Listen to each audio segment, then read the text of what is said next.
if you want to be successful in business, look at what all the other businesses are doing and literally do the opposite. Yeah. So I get that most of your competitors are not getting the retainer.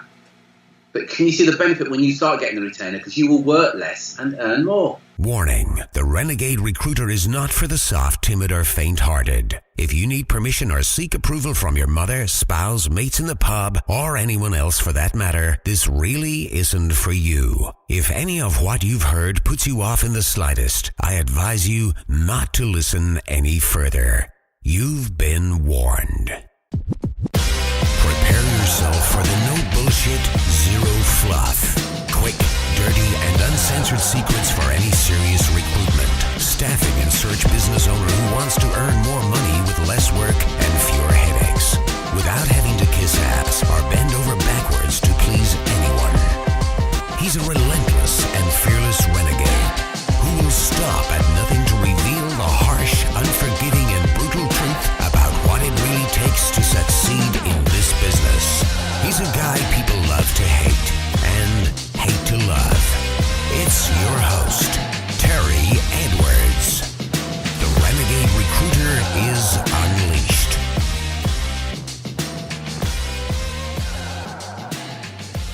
Well, hello and welcome to another episode of the Renegade Recruiter Unleashed podcast. And in this episode, we're going to be talking about why we think you should ditch all contingency assignments and work exclusively on retainers instead. And we're going to talk about how to do it as well. So, I mean, again, just a bit of background.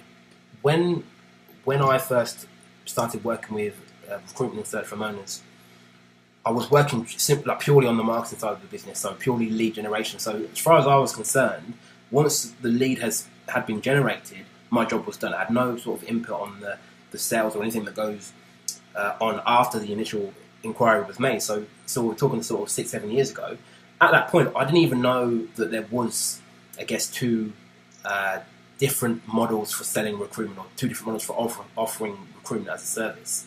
So it's only sort of been over the last sort of 5 or 6 years I've even been aware of there being a retained model and a contingency model. And even today, between me and Terry and the team, we're speaking to recruitment and search firm owners all the time. And I still, even today, meet and speak with people who don't know what a retainer is. So just going sort of right back to basics just to make sure we're all on the same page. Terry, can you explain just very quickly the difference between the two models? What is the contingency model? What is the retained model? Yeah, sure. So contingency means that the recruiter will do the work and they will get paid by the client if they find the candidate and the candidate accepts the offer and joins that organisation. So in other words, the recruiter only gets paid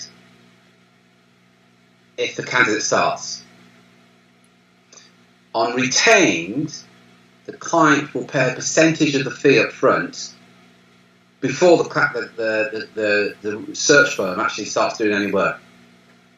Yeah. So the most obvious advantage is, so if you can make a comparison between the two, if you work on contingency, there is a chance that you're going to do some work for a client and never get paid for it. Whereas a retained recruiter, at the very least, they will get paid up front. And they tend to get paid in, the most common model is they get paid in 3 stages. So they get paid an engagement fee or retainer. They get paid upon presentation of shortlist. So after 30, 40 days or whatever, the search firm will present to the client what's called the candidate population, the candidates that they have identified, and they will present then the 3, 4, maybe 5 candidates who they think are the right candidates for the role. Assuming the client finds it acceptable, there's another invoice to pay, and then the balance is paid upon either offer and acceptance or offer and when the candidate starts.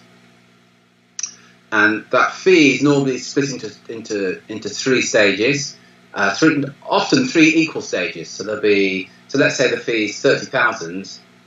The recruiter or the search firm gets 10,000 up front, 10,000 on presentation of shortlist, acceptable shortlist to be absolutely clear, and the balance upon the candidate starting. So from the retainer's point of view, they get paid 2/3 of the fee before the candidate actually gets an offer. So when you get a retainer, the most obvious thing is you've got to sell it. Getting the job order, there's no sale involved, there whatsoever. You just get a job order and go off and find me somebody. If you know somebody, get back to me, sort of thing. Does that make sense, Drew? Yeah, it does. I mean, it's again, long to go short. Like a contingency role is that you get paid once the candidate has started the job, and retainers you get paid up front. And it's been sort of like, if you look on LinkedIn and some of the Facebook groups as well, it's a constant discussion in the industry. What's best? What's a better model? Is it better to go contingency? Is it better to go retained? If you do go retained, how can you get your clients to do it? My clients, it doesn't work in my industry. No one in my industry does it that way. It's a constant discussion, and I know from sort of my point of view and Terry as well, and all the clients we work with, we would always recommend you go down the retained route for reasons that we'll discuss in a minute. But we would say always work on retainer and don't touch any contingency roles. Again, Terry, you touched on some of the reasons there, but for you, I know sort of, again, you were the one that sort of brought me round to the thinking. Why, in your opinion, is sort of the contingency model flawed? Well, I think the most obvious thing is the average, and these are averages, and people can shoot me down at any time, but these are the averages. The average contingency recruiter will fill between 10 and 30% of the job roles they work on. Every now and then you're going to meet an exceptional contingency recruiter, and they may fill as many as 40. I spoke to a guy quite recently, and he thought he was about 50, 60%. But that's exceptional. The average is, no more than 30%. But let's say you're at 50%, which is well above the average. Incidentally, Drew, sometimes you talk to recruitment and search firm owners, and they don't actually know what the number is. So that in itself is needs looking at. So what that means, if you're working and you'll feel, but I'm filling 30% of the roles that I fill 30% of the job orders that I get, that means that 70% of the time you're working, you're never going to get paid. Now, if I said to you, well, come and work for me, and I won't pay you 70% of the time, quite rightly, you tell me to get lost. It makes no sense whatsoever. So that's the biggest challenge, is that you're going to work and not get paid for it. Often what happens is the recruiter will talk to a client, the client says, I'm looking for XYZ. And the client will sometimes be very upfront, they say, you need to know, I've given this to 9 other recruiters. So what you're then doing is you're competing with 9 other recruiters. At best, your chances of filling that role are 10 in 1. And quite frankly, if the other recruiters got that job order a week, 10 days before you did, well, they've got quite a head start on you. And from where I'm sitting, I'm thinking, well, why would you even bother considering it? So that's the main thing. So then, and we've talked about it, clients will then say they're busy. They say things like, I've got too much work on, Terry. Yeah. What they mean is they've got, 10 job orders on, 20 job orders on. But the fact is, 70% of them, they're never going to fill. 70% of them are going to work on and never ever fill. So, they're busy, but they're busy doing something that they're never going to get paid for. However you look at it, it seems somewhat of a flawed model. Don't you think, Drew? Yeah, and I think one thing you didn't mention there is not only is the owner sort of working on all these job orders that the majority of them are never going to fill, actually, their consultants are doing the same thing, right? So I think the contingency model, it gives an excuse to your consultant to say, I'm busy, but they're not actually working on roles that they're ever going to fill. So they just end up wasting time. So you as the owner waste time, your consultants waste time, and actually that's like one of the big reasons they're actually underperforming. I think as well, like you said, sort of the average fill rate sort of between 10 and 30%. I've actually spoken to a few people who they will say anyway that their fill rate is sort of 80, 90%. But even if that's the case, you do fill the majority of roles that you work on, even if it's on contingency. Let's say you work on an exclusive basis. It still isn't good for cash flow, right? It's still better for cash flow, should I say, to work on a retained model where you're getting paid up front for the work that you do. Because, I mean, again, there's that saying that revenue is vanity, profit sanity, and cash is king. Wherever you can get paid quicker in your business, is going to tremendously help with cash flow, which means you can reinvest that in other areas. So you can reinvest it in marketing, you can reinvest it in bringing in more consultants, you can reinvest it in the further growth of your business. So actually working on a contingency model, even if your fill rate is 100%, is still a bad model to go down because it limits the speed of growth. Terry, does that make sense? Yeah, and added to that, the number one reason why recruitment and search firms go bust is lack of cash. The number one reason they go under is due to lack of cash. Again, just to repeat that, so that's not lack of revenue, that's not lack of profits, it's lack of cash. Right? A big reason for that is because they're working on a contingency model. That's right. And we've met, you have and I have, and I've been there where businesses have gone under, and it is due to lack of cash. And if only I can get some more cash into the business. And one of the ways of doing it is asking the client to pay for your services. Yes. And be clear on this as well. All you're asking the client to do is, would you pay me for the work that I'm doing? No more, no less. No, as a business model, again, not at all unreasonable to ask your client, say, look, I want to do some work for you. Will you pay me for it? I was talking to a client the other day, Drew, Mark. You know who I'm referring to. And he shared a story with me where one of his clients gave him a call and said this: Mark, we've just made an offer to a candidate, and he's a really good candidate. However, we don't think he's going to accept it. So what I'd like you to do, Mark, for the next couple of days, will you just have a look round and see if you can find any other candidates for this, just in case this candidate doesn't accept the offer. Now, Mark was speechless because he's thinking, hang on a minute, we didn't even get the original job order. Now you want me to work for a couple of days on the off chance that this candidate doesn't take the job. Now, fortunately, Mark was wise enough to say, I'm happy to do it if you're prepared to pay me.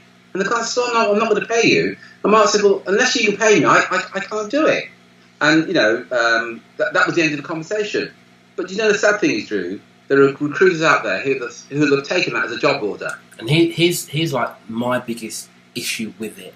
So one of the complaints that you constantly hear from recruitment and search owners is the lack of respect they get from clients.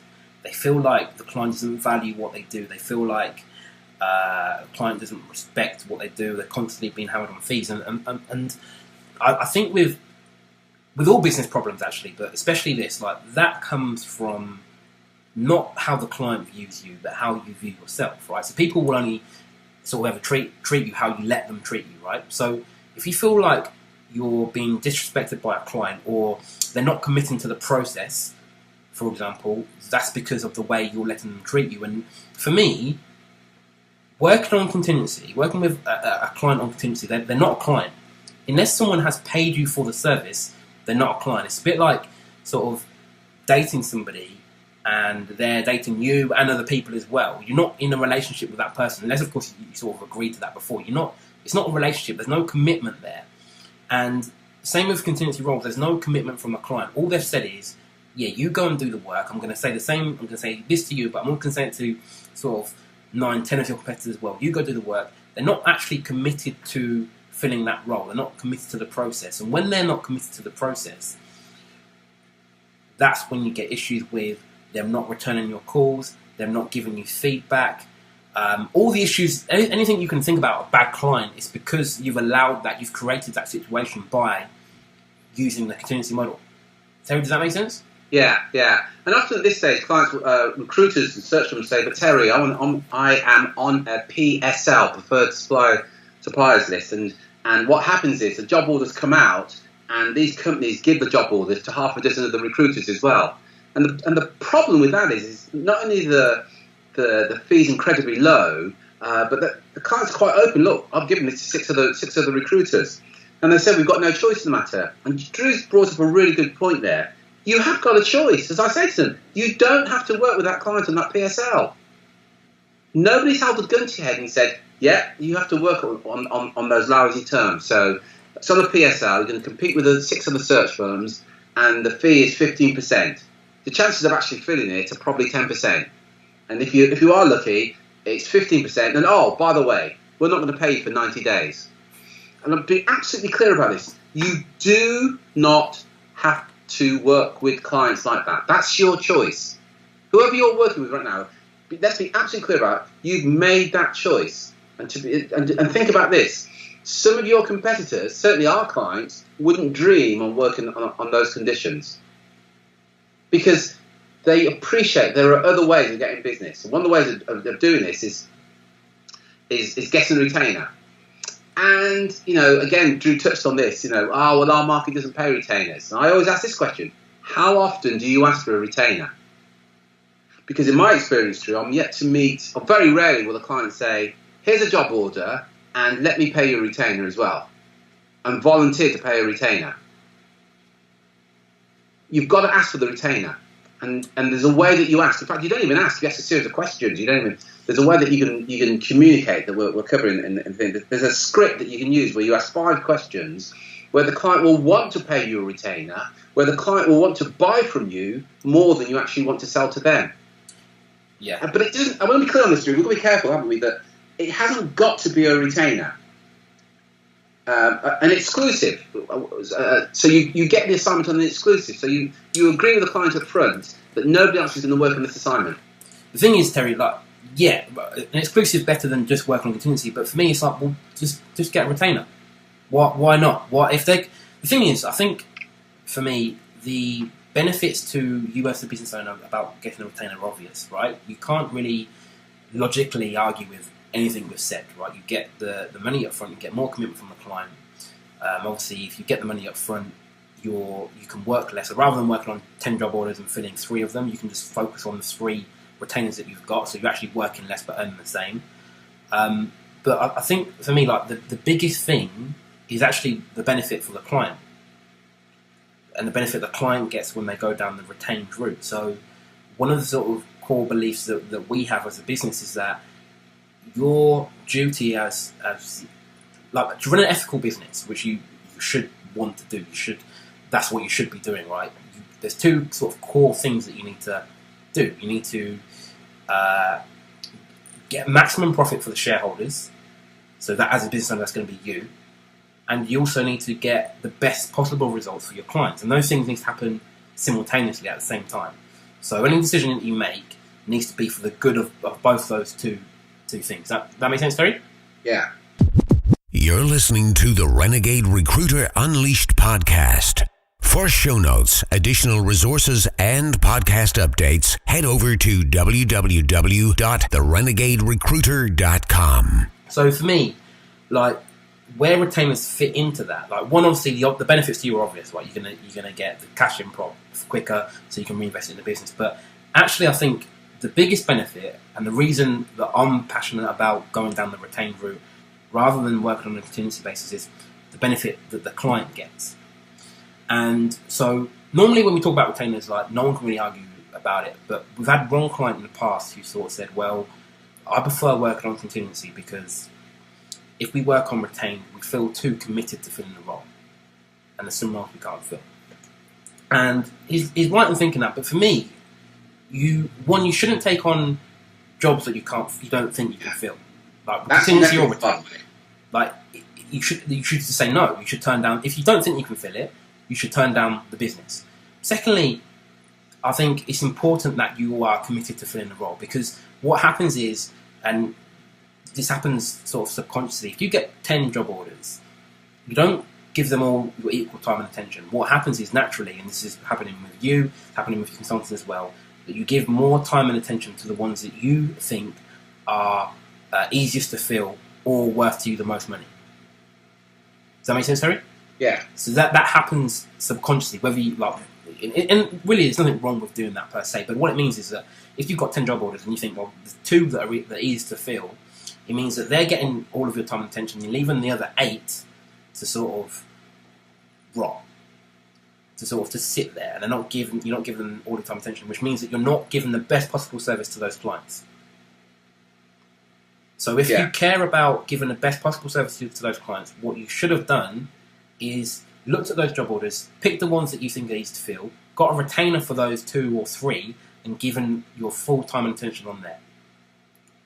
Okay? Because it's about getting the best possible results for the clients. On top of that, when you get a retainer, as I said before, you're more dedicated to the role, but your clients are more committed to the process. and you become, rather than becoming sort of the hired help, you become the paid expert who works with them on a partnership. And in order for you to give the best possible service for your clients, you need that feedback from them. You need that commitment from them. You need them to be committed to filling the role. The retainer gets that commitment. It shows that commitment. If you don't get that, then for me, even if you do work on a contingency model, you're not given the best possible. It's impossible for you to give the best possible service. So almost put yourself out of the picture. Like, forget the benefits to you as the owner. I think that's obvious.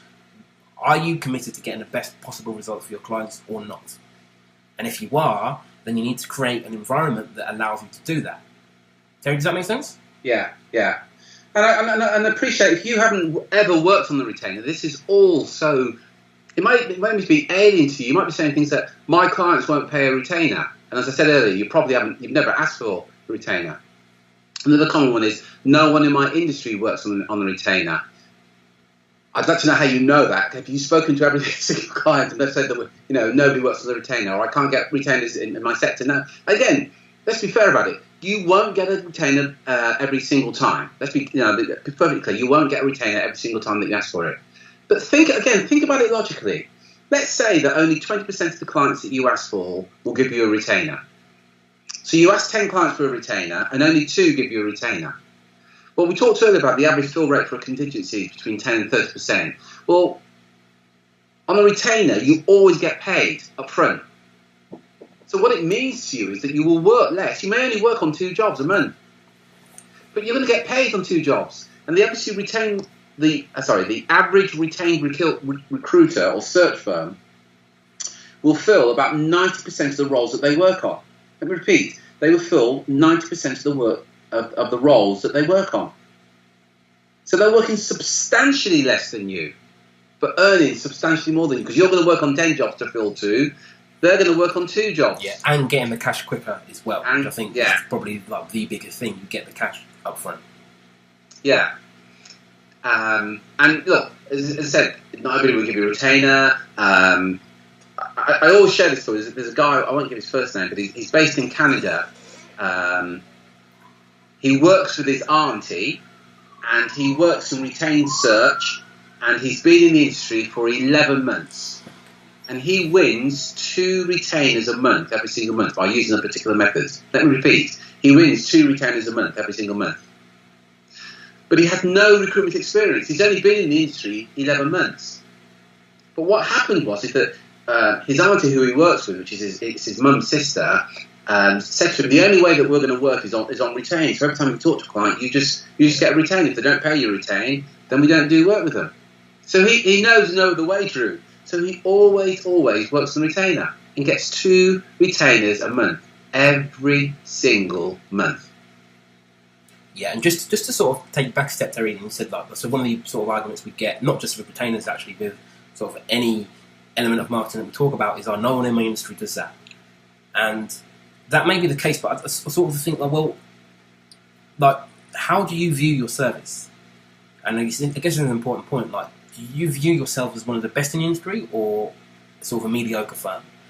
And okay, if you view yourself as a mediocre firm and keep doing what everyone else in the industry is doing, if you view yourself as the best, you need to be the one that's brave enough to step outside the box and do something different. Because the minute you start saying to your clients, no, we don't work on contingency, we only work on retainers, they will view you as an exclusive firm. They will view you as the best.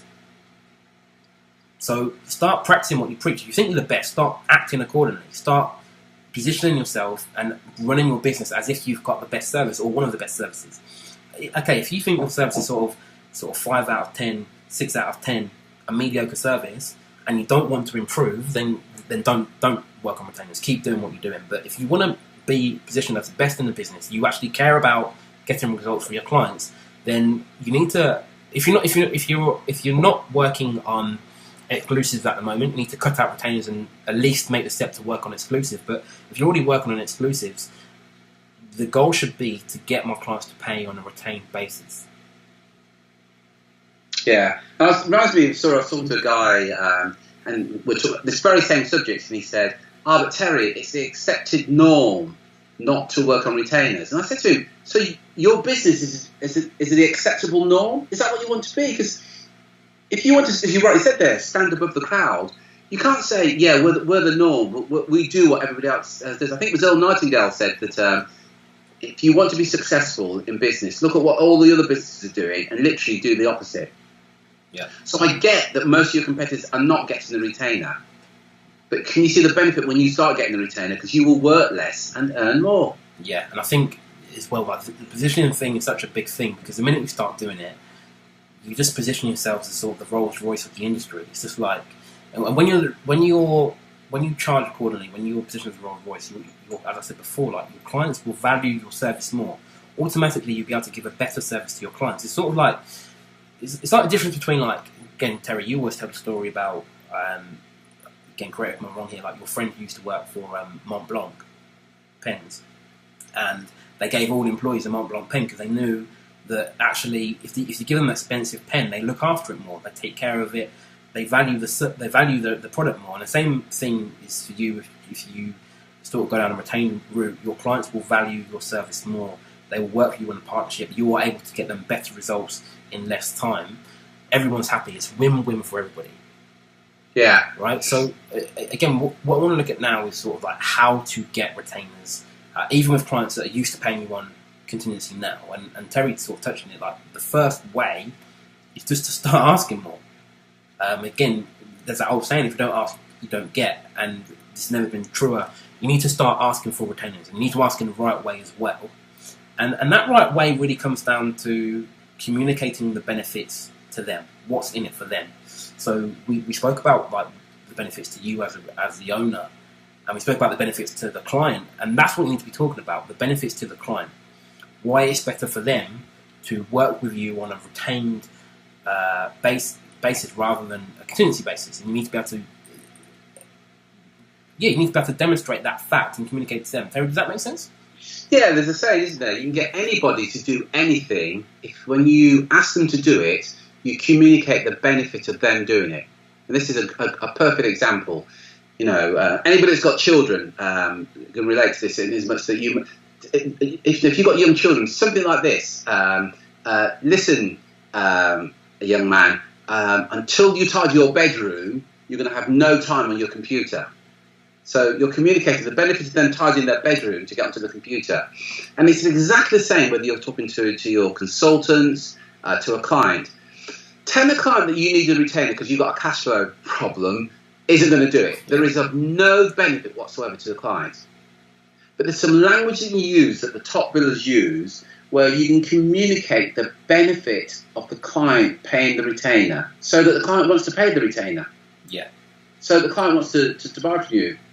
Now, I know some of you already know that, but if you don't know how to do that and you would like some help in that language, reach out to me. We're going to give you the website and book an appointment, and we'll share with you the exact language to use to get the client to want to pay your retainer, to get the client to the position where they actually want to buy from you more than you want to sell to them. But it is using the right language. To repeat, you can get anybody to do anything if you can communicate the benefit to them. So if you reach out to me and we have a chat on the phone, I'll share with you how you can get access to that information. True. Yeah, so there's asking a question, there's communicating in the right language, so explaining things like, again, as Terry said, the benefits to them. So what's in it for them? What are they going to get out of paying you a retainer? So things like you're going to be more committed to filling the role. It means that they're going to get the best pick of the candidates because, like, if you're working with 10 clients and 2 of them are paid a retainer and they're all after that, they're all trying to fill the same sort of role, you're going to give the best candidates to the ones who have paid a retainer rather than the ones who are on a contingent basis, right? You need to be able to explain that to the client in the way that they understand and they believe. Okay, there's a sort of way is just simply move up the food chain. It's easier to get retainers on more senior role. The higher up you go in terms of salary, and the more senior the role. Yeah, the more senior role, but the more value the decision maker that you're working with puts on the role they're trying to fill, the more they're likely to pay you a retainer because they want the best possible service. If it's a sort of an entry level role, then it's harder because they sort of view it as they don't really care whether it gets filled or not. They don't really care who fills it. But the higher up you go, and the more the decision maker values the role, the easier it is to get the retainer, because they want the best service. They want to find the best possible person to fit that role, because they know it's going to have a massive impact on the overall performance of their organisation. Does that make sense? Yeah. And another good point there. At the lower end, at the entry level, it's almost like a commodity, the service that you're offering. Whereas at top end, it's the additional value. And as you're listening to this right now, you're saying, yeah, but Terry, my market is different. It's a candidate-driven market, so we can't ask for retainers. I've got some news for you. If you're in a market and there's a shortage of quality candidates, not only can you ask for a retainer, you're more likely to get it, but you can also ask for a higher fee as well. Yeah. Because the law of supply and demand, if there really is a shortage of quality candidates in your particular niche, your prospect can't say to you, yeah, there's a shortage of candidates, so here's the deal. I'm only going to pay you 15%. Because you're going to look at them and say, well, how does that work? There's a shortage. If there's a shortage of candidates, you're going to pay more. And think about it, Mr. or Mrs. Hiring Manager. If you're going to pay me 15%, there's a shortage, but your competitors are going to pay 25, 30%, who do you think is going to get the best candidates? So if you're in a candidate-driven market, I would really rub your hands in glee, and, because you've got an opportunity to make a lot of money very quickly and get a lot of retainers in a candidate-driven market. Retainers work even more so than probably anywhere else. Yeah. If there's a shortage of candidates, it really is good news. And the other point that Drew made there, well, kind of digressive, I think it's important to cover it. If you're working at, let's say, 60,000 of your local currency, let's say, and let's say that your average fee is 20%, so you're getting 12,000 of your local currency every time you make a placement. It's true, as Drew said, if you were to move further up the food chain, so you're now working at 120 rather than at 60, your fee now is 24,000. But think about it. You'll do exactly the same amount of work. In fact, I'll go so far to say, the further up the food chain you go, the more senior the role that you recruit at, the easier it is. Bizarrely, I've never quite worked this out, but it's easy to get hold of the more senior decision makers. But again, I touched on this earlier. That's a choice that you make. If you're working at the entry level, that's your choice. And you can choose to work at whatever level that you choose. If you're working with lousy clients, that's your choice. If you're working with lousy candidates, that's also your choice. You decide who you work with. Let's be absolutely clear about it. And don't point the finger at anybody else. That's the choices that you've made. And you can make different choices. Think about it. If your competitors can, so can you. If your competitors can get retainers, but they won't give them to you, you may want to look at that. And often when we talk to clients, they say, my market doesn't pay retainers. And often I've worked with their competitors in exactly the same market who initially, when we started working with them, they weren't getting retainers. But we were able to show them how to get retainers. And now they only work on retainers. See, we feel really strongly about this, A lot of things we feel strongly about, getting paid what you're worth, not cold calling, when you do some work, actually getting paid for it. These, in our opinion, are just standard things. You should get paid for doing the work. There's nothing unreasonable about that. And the reason that you're not right now is just an indication of the way that you're communicating right now. And you haven't been able to give your client the benefit of why they should pay you a retainer. You want to think about it, because your competitors are able to give your clients the reason why they should pay them a retainer and not you. And of course, when the client pays you a retainer, the client's not going to give that job order to anybody else. They're going to work with you and you only. The client's got skin in the game now. See, the client doesn't give a number of recruiters, 10 recruiters, a retainer for the same job role. That's playing crazy from the client's point of view. So by getting the retainer, you're going to block your competitors. Think about that. You're going to work less. You're going to earn more. You're going to enjoy it. Your business is going to be more secure because you've got the cash coming in. Rather than in some cases, you place the candidate on contingency and then you wait another 60 days after the candidate starts before you get paid. But you've already done the work. Drew? again, nothing more to add. If you want help getting more retainers in your business, so either if you're working on contingency now and you want to transition to retainers, or you're working on retainers already but you want to know how to get more, head over to terryedwards.com/apply, book a call with one of our team, and we can show you how we help our clients do this every single day. So that's terryedwards.com/apply. Excellent. Until next time, thank you very much, Drew. Thank you for your input, really appreciate it. Until next time, take care, take action, and be relentless.